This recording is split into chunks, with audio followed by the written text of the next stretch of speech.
প্রথমে স্মরণ করি সে মহান আল্লাহ রাব্বুল আলামিন, যিনি আমাদেরকে দয়া করে, মায়া করে, মহব্বত করে এই মসজিদে আসার জন্য তৌফিক দান করলেন।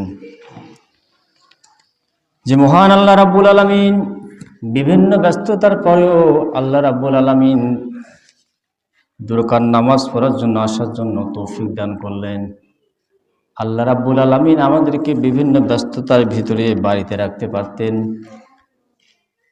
বিভিন্ন কারণে মসজিদে আসার জন্য আমাদেরকে বিভিন্ন শয়তানি ওয়াসওয়াসায় থেকে আমাদেরকে রাখতে পারতেন আল্লাহ রাব্বুল আলামিন।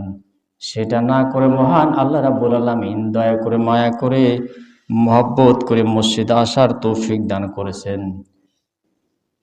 যে সুযোগটা আল্লাহ রাব্বুল আলামিন তৈরি করে দিলেন, যে হায়াত দিয়েছেন, মওত দিয়েছেন, যে সুন্দর পৃথিবী দিয়েছেন, আমাদেরকে দেখার জন্য সুযোগ করে দিয়েছেন,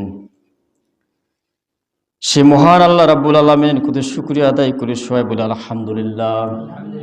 তারপরে স্মরণ করে সেই মহান নেতা নবীকুল শিরোমণি, সকল নবীদের সেরা নবী, খাতাবুন নবীন, সৈয়দুল মুরসালিন, যে রাসূল পাক সাল্লাল্লাহু আলাইহি সাল্লামের সুন্নত অনুসরণ ছাড়া কাল কিয়ামতের ময়দানে তিনি আমাদেরকে চিনবেন না।